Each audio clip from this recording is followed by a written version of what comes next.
Всем привет! Хочу рассказать о своей поездке на Кипр и работе на активной консумации от агентства «Престиж». Меня зовут Настя, я из города Ростов-на-Дону, и на Кипре я раньше не бывала.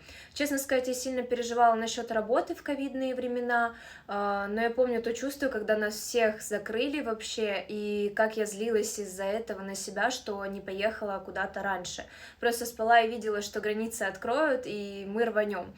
Ну, собственно, так случилось. Как только в Телеграме выложили, что сообщение, что Кипр снял ограничения и возобновил работу, я подала свою анкету и буквально на следующий день купила билет.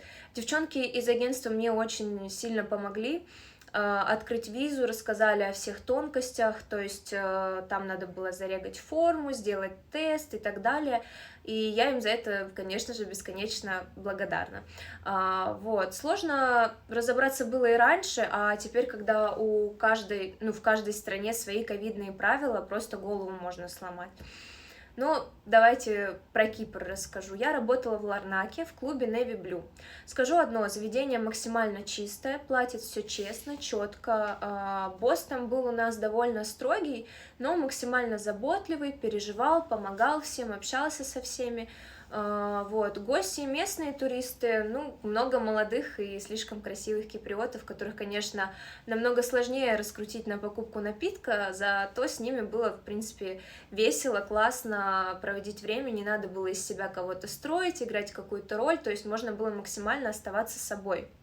В принципе, смеяться, радоваться, тусоваться, радоваться жизни, вот, потому что они такое любят.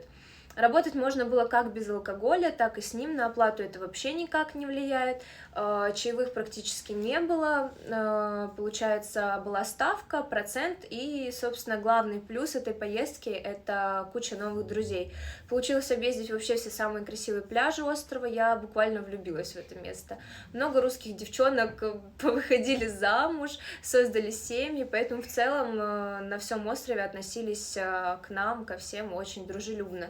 Еда довольно-таки дорогая, но гости клуба заказывали нам доставку продуктов буквально большими сумками, и мы там вообще не голодали, даже наоборот, по приезде домой пришлось сбросить пару килограммов.